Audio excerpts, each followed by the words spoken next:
Hi everyone, నమస్తే. Welcome to my channel. ఈరోజు మనం డీసీ జనరేటర్ వర్కింగ్ గురించి తెలుసుకుందాం.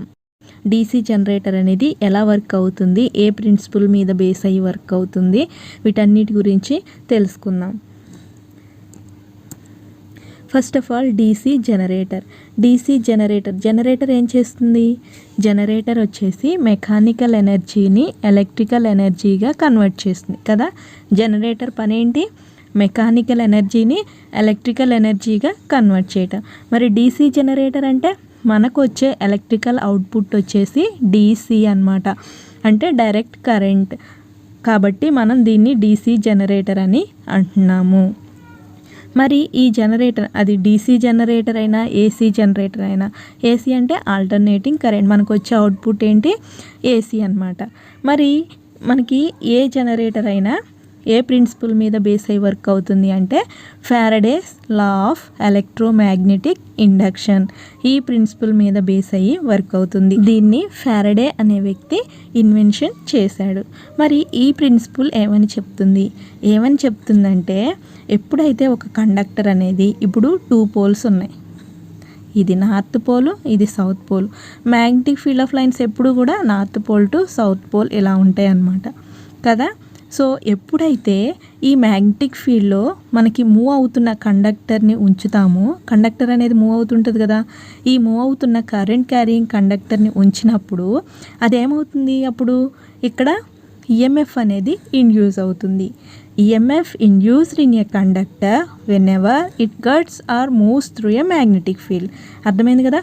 మ్యాగ్నెటిక్ ఫీల్డ్లో ఎప్పుడైతే మూవ్ అవుతున్న కండక్టర్ ఉంచినప్పుడు అది ఏం చేస్తుంది? మూవ్ అవ్వకుండా ఈ మ్యాగ్నెటిక్ ఫీల్డ్ లైన్స్ని కట్ చేస్తుంది.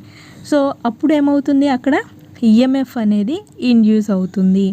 ఇలా ఈ ప్రిన్సిపల్ని ఫారడే అనే వ్యక్తి ప్రవేశపెట్టాడనమాట. ఈ ప్రిన్సిపల్ని బేస్ అయ్యి మన జనరేటర్ అనేది వర్క్ అవుతుంది. ఇప్పుడు మన జనరేటర్ ఎలా వర్క్ అవుతుంది అనేది చూద్దాం. చూసారు కదా, ఇది డీసీ జనరేటర్. దీని యొక్క కన్స్ట్రక్షన్ అనేది ఎలా ఉంటుంది, ఇప్పుడు ఎలా వర్క్ అవుతుంది అనేది చూద్దాం. ఎలా అంటే ఇప్పుడు ఇందాక చెప్పాను కదా, ఇది నార్త్ పోలు, ఇది సౌత్ పోలు.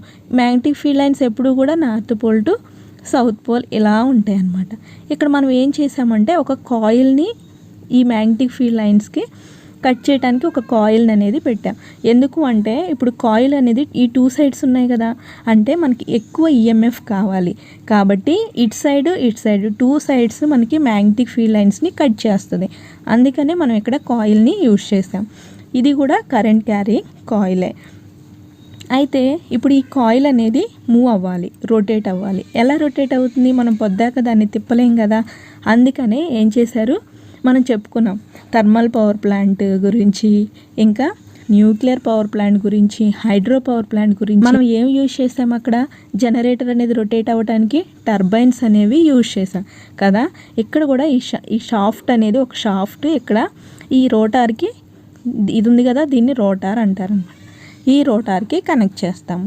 సో ఎప్పుడైతే ఫోర్స్గా స్టీమ్ అనేది టర్బైన్ కాడికి వస్తుందో, లేకపోతే ఫోర్స్గా వాటర్ అనేది టర్బైన్ మీద వస్తుందో, అప్పుడు ఏం చేస్తుంది? ఈ టర్బైన్ అనేది రొటేట్ అవుతుంది. దీనివల్ల ఈ రోటార్ అనేది రొటేట్ అవుతుంది కదా.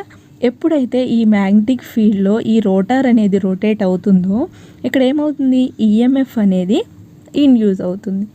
ఏం ఇండ్యూస్ అవుతుంది? ఈఎంఎఫ్ అనేది ఇండ్యూస్ అవుతుంది. మరి ఈ ఈఎంఎఫ్ ఇండ్యూస్ అవటం వల్ల మనకి ఏంటి యూస్ కదా. ఎప్పుడైతే ఈ ఈఎంఎఫ్ అనేది ఇండ్యూస్ అవుతుందో ఇందులో కరెంట్ అనేది ఫ్లో అవుతుంది. మీకు డౌట్ రావచ్చు, కరెంట్ అనేది ఎలా ఫ్లో అవుతుంది అని. ఇప్పుడు మనం ఒక బ్యాటరీ తీసుకుందాం, దీనికి మనం ఒక కండక్టర్ని కనెక్ట్ చేసాం. కనెక్ట్ చేయటం వల్ల ఈ బ్యాటరీలో ఏముంటుంది? ఈఎంఎఫ్ అనేది ఉంటుంది, అంటే ఒక ఎనర్జీ అనేది ఉంటుంది. ఎప్పుడైతే మనం కనెక్ట్ చేస్తామో అప్పుడు ఏమవుతుంది? ఇందులో ఎలక్ట్రాన్స్ అనేవి ఇవి కండక్ట్ చేయకపోయినా సరే ఇందులో ఎలక్ట్రాన్స్ మూవ్ అవుతాయి, కానీ ర్యాండమ్గా మూవ్ అవుతాయి, స్పీడ్ ఎక్కువ ఉండదు. ఎప్పుడైతే మనం కనెక్ట్ చేస్తామో అప్పుడు ఏమవుతుంది? స్పీడ్ అనేది ఇంక్రీజ్ అవుతుంది. అంటే ఇది ఒక యూనిఫామ్ డైరెక్షన్లో ఇలా మూవ్ అవుతాయి అన్నమాట ఎలక్ట్రాన్స్ అన్నీ కూడా కదా. దేనివల్ల? ఈ ఈఎంఎఫ్, ఈ ఎనర్జీ వల్ల ఏమవుతుంది? ఇక్కడ ఎలక్ట్రాన్స్ని పుష్ చేస్తుంది. ఈ పుష్ చేయటం వల్ల ఎలక్ట్రాన్స్ అన్నీ కూడా ఒక డైరెక్షన్లో మూవ్ అవుతాయి ఇలా కదా. మనకి ఇక్కడ కరెంట్ ఉందా లేదా తెలియాలి అంటే మనం ఏం చేస్తాం, ఇక్కడ ఒక బల్బుని కనెక్ట్ చేస్తాం. సో ఎప్పుడైతే మనం కనెక్ట్ చేస్తామో ఈ బల్బ్ ఏమవుతుంది, గ్లో అవుతుంది. అంటే మనకి ఈ ఈఎంఎఫ్ వల్ల ఇక్కడ ఎలక్ట్రాన్స్ అనేవి మూవ్ అయ్యాయి. ఎలక్ట్రాన్స్ ఫ్లోనే ఏమంటాము, కరెంట్ అంటాము. కరెంట్ అంటే ఏంటి, flow of electrons. Electrons move అయితే అక్కడ కరెంట్ అనేది ఉన్నట్టు అనమాట కదా. ఇక్కడ కూడా అంతే, ఈ ఈఎంఎఫ్ వల్ల ఇక్కడ కరెంట్ అనేది ఇండ్యూస్ అవుతుంది. అందుకే మనం దీన్ని ఇండ్యూస్ కరెంట్ అని అంటామన్నమాట కదా.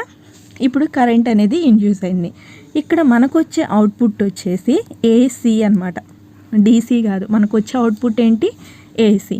కాకపోతే మనకి ఇక్కడ రావాల్సిన అవుట్పుట్ ఏంటి, డీసీ అవుట్పుట్ అనేది రావాలి. దీనికి మనం ఏం చేస్తాము అంటే కమ్యూటేటర్స్ని యూజ్ చేస్తాము.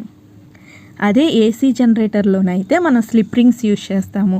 డీసీలో వచ్చేసి కమ్యూటేటర్స్ని యూజ్ చేస్తాము. ఈ కమ్యూటేటర్ ఏం చేస్తుంది అంటే ప్రతి ఆఫ్ సైకిల్కి దాని యొక్క కనెక్షన్స్ని రివర్స్ చేస్తుంది. దీనివల్ల ఏమవుతుంది, మనకి యూనిడైరెక్షనల్ ఫ్లో అనేది ఉంటుంది. అంటే మనకి డీసీ అవుట్పుట్ అనేది వస్తుంది. అందుకే మనం ఇక్కడ కమ్యూటేటర్స్ యూజ్ చేస్తాము. ఏసీలో అయితే మనం స్లిప్ రింగ్స్ని యూజ్ చేస్తాము. సో ఇక్కడ మనం బ్రషెస్ని కనెక్ట్ చేస్తాము కమ్యూటేటర్స్. ఇప్పుడు మనం ఈ బ్రషెస్ త్రూ మనం ఏం చేస్తాం, లోడ్కి కనెక్ట్ చేస్తాము. ఒక వైర్తోని ఈ బ్రష్ నుంచి మనం లోడ్కి కనెక్ట్ చేస్తాము. అప్పుడు ఏమవుతుంది, కరెంట్ అనేది ఈ వైర్ గుండా ఫ్లో అవుతుంది లోడ్కి కదా. ఇది దీని యొక్క ఆపరేషన్ అనమాట. డీసీ జనరేటర్ అనేది ఎలా వర్క్ అవుతుంది, ఎలా అంటే based on the Faraday's law of electromagnetic induction. అంటే ఏంటి, ఎప్పుడైతే టూ పోల్స్ మధ్య ఏముంటుంది, మ్యాగ్నెటిక్ ఫీల్డ్ అనేది ఉంటుంది. ఆ ఫీల్డ్లో మనం ఒక మూవ్ అవుతున్న కాయిల్ని, అంటే ఒక మూవ్ అవుతున్న కరెంట్ క్యారింగ్ కండక్టర్ని పెట్టినప్పుడు అక్కడ ఈఎంఎఫ్ అనేది ఇండ్యూస్ అవుతుంది. దీనివల్ల అందులో కరెంట్ అనేది ఫ్లో అవుతుంది. ఈ కరెంట్ ఫ్లో అవుతుంది కదా, మనకు వచ్చే కరెంట్ వచ్చేసి ఏసీ అనమాట. అందుకే మనం ఏం చేస్తాము, కమ్యూటేటర్స్ని యూజ్ చేసుకొని ఇవి మెకానికల్ రెక్టిఫైర్ లాగా వర్క్ అవుతాయి. ప్రతి ఆఫ్ సైకిల్కి కూడా వీటి యొక్క కనెక్షన్స్ని రివర్స్ చేస్తాయి. దీనివల్ల మనకు వచ్చే అవుట్పుట్ వచ్చేసి కాన్స్టెంట్గా ఉంటుంది. అంటే యూనిడైరెక్షనల్ ఫ్లో ఉంటుంది కరెంట్ అనేది. మనం ఏం చేస్తాం, బ్రష్ నుంచి ఒక వైర్తోని లోడ్కి కనెక్ట్ చేస్తాము. మనం ఆ కరెంట్ని యూజ్ చేసుకుంటాము. మరి మనం యూజ్ చేసుకుంటున్నాము సరే, మరి దాని యొక్క డైరెక్షన్ అనేది మనకి ఎలా తెలుస్తుంది, ఈ కరెంట్ యొక్క డైరెక్షన్ అనేది మనకి ఎలా తెలుస్తుంది, ఎలా అంటే బేస్డ్ ఆన్ ద ఏంటి, ఫ్లెమింగ్ రైట్ హ్యాండ్ రూల్ అనమాట. ఈ ఫ్లెమింగ్ రైట్ హ్యాండ్ రూల్ని యూజ్ చేసుకొని మనం ఈ కరెంట్ డైరెక్షన్ని చెప్తాము. ఎలా అంటే ఇప్పుడు ఈ పాయింట్ ఫింగర్ ఉంది కదా, ఇది వచ్చేసి మ్యాగ్నెటిక్ ఫీల్డ్, ఇది మోషన్, ఇది ఇండ్యూస్డ్ కరెంట్. ఇది కండక్టర్ అనేది ఎలా మూవ్ అవుతుంది అనేది తము చెప్తుంది. ఇంకా మ్యాగ్నెటిక్ ఫీల్డ్ ఏ డైరెక్షన్లో ఉన్నాయి అనేది ఈ పాయింట్ ఫింగర్ అనేది చూపిస్తుంది. ఈ మిడిల్ ఫింగర్ వచ్చేసి ఇండ్యూస్డ్ కరెంట్ డైరెక్షన్ చూపిస్తుంది.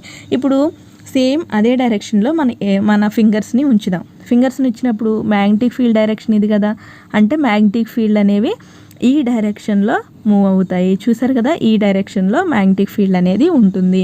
మ్యాగ్నెటిక్ ఫీల్డ్ ఈ డైరెక్షన్లో ఉంది కాబట్టి మన పాయింట్ కూడా ఈ డైరెక్షన్లోనే పెట్టాలి. అంటే మనకి మన హ్యాండ్ ఉంది కదా, బ్యాక్ సైడ్ అనేది మనకి వెళ్ళొస్తుంది అనమాట. ఇప్పుడు ఈ థంబ్ అనేది మోషన్ ఆఫ్ ది కండక్టర్ని సూచిస్తుంది. అంటే అప్పుడు ఏమైంది, పైకి అంటే ఈ కండక్టర్ అనేది ఇలా మూవ్ అవుతుంది. ఎలా, ఇలా మూవ్ అవుతుంది కండక్టర్ అనేది. మరి కరెంట్ అనేది ఎలా ఫ్లో అవుతుంది, ఇలా ఫ్లో అవుతుంది. మధ్యకు ఉంది కదా, ఇది అటు సైడ్ పెట్టాలన్నమాట. ఈ మిడిల్ ఫింగర్ ఇలా ఫ్లో అవుతుంది. అంటే మన డైరెక్షన్ అనేది ఎలా ఉంటుంది, ఇలా ఉంటుందన్నమాట. మన కరెంట్ డైరెక్షన్ అనేది ఎలా ఉంటుంది, ఇలా ఉంటుంది. ఈ డైరెక్షన్లో కరెంట్ అనేది ఫ్లో అవుతుంది. డీసీ జనరేటర్ అనేది ఎలా వర్క్ అవుతుంది, దాంతోపాటు మనం చెప్పుకున్నాం వీటి యొక్క డైరెక్షన్ అనేది మనం దేన్ని బట్టి చూపిస్తాము, కరెంట్ డైరెక్షన్ కానీ, మ్యాగ్నెటిక్ ఫీల్డ్ డైరెక్షన్ కానీ, మోషన్ ఆఫ్ ది కండక్టర్ కానీ, వీటన్నిటిని కూడా ఫ్లెమింగ్ రైట్ హ్యాండ్ రూల్ని యూజ్ చేసుకొని మనం డైరెక్షన్స్ అనేవి చూపిస్తాం. కానీ ఈ జనరేటర్ అనేది ఏ ప్రిన్సిపల్ మీద బేస్ అయి వర్క్ అవుతుంది, ఏ ప్రిన్సిపల్ అంటే Faraday's law of electromagnetic induction అనమాట. ఈ లాని బేస్ చేసుకొని మనకి జనరేటర్ అనేది వర్క్ అవుతుంది. ఏ జనరేటర్ అయినా సరే, ఏసీ కానీ డీసీ కానీ సేమ్ ఇదే ప్రిన్సిపల్ మీద బేస్ అయ్యి వర్క్ అవుతుంది. సో ఫ్రెండ్స్, అర్థమైంది కదా. సో ఇందులో ఏమన్నా డౌట్స్ ఉంటే తప్పకుండా కామెంట్ చేయండి. Thank you for watching. Thank you so much.